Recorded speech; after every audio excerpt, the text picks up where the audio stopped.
আসসালামু আলাইকুম।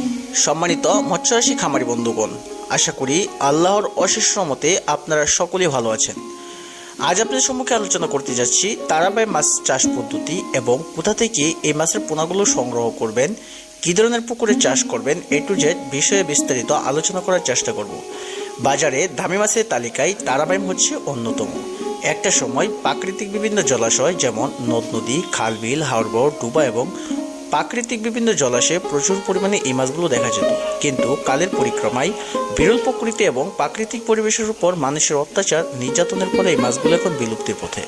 তবে এই মাছের জাতকে টিকিয়ে রাখার জন্য ময়মনসিংহের ছোট বড় বেশ কিছু হ্যাচারি এবং খামারের মালিকের উদ্যোক্তায় এই মাছের বিভিন্ন সাইজের পোনা নদী থেকে সংগ্রহ করে পুকুরে চাষের আওতায় নিয়ে এসেছেন। বর্তমানে কৃত্রিম প্রজননের মাধ্যমে ময়মনসিংহের বেশ কিছু হ্যাচারিতে রেণুপোনা উৎপাদন করে ব্যাপক সফলতা অর্জন করেছেন। এই মাছগুলো যে কোনো ধরনের ক্যাটফিশ ও কার্প জাতীয় মাছের সাথে অনায়াসে চাষ করা যায়। এককের চেয়ে মিশ্রভাবে এই মাছগুলো চাষ করলে অধিক ফলন পাওয়া সম্ভব। তবে এই মাছগুলো চাষ করতে গেলে অবশ্যই আপনাকে অরিজিনাল পুট থেকে উৎপাদন করা ইনব্রিডিং মুক্ত উন্নত মানের তারাবাই মাছের রেণুপোনা সংগ্রহ করতে হবে। ইচ্ছে করলে আপনারা আমাদের কাছ থেকেও তারাবাই মাছের রেণুপোনা সংগ্রহ করতে পারবেন।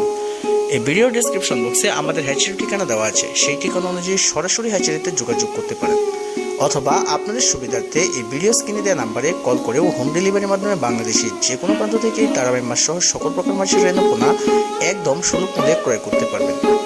সম্মানিত ভিউয়ার্স, আমরা ভিডিওর দ্বার প্রান্তে চলে এসেছি। যাবার পূর্বে আপনাদের কাছে বলে যাই, আমাদের চ্যানেলের ভিডিওগুলো আপনাদের ভালো লাগলে অবশ্যই আমাদের চ্যানেলটি সাবস্ক্রাইব করে রাখবেন এবং সাবস্ক্রাইব বাটনের পাশে থাকা বেল আইকনটি ক্লিক করে রাখবেন নিত্য নতুন সকল মাসের ভিডিওর নোটিফিকেশন পাওয়ার জন্য। সর্বোপরি সকলের মঙ্গল কামনা করে আজকের মতো এখানে বিদায় নিচ্ছি। খুদা হাফেজ।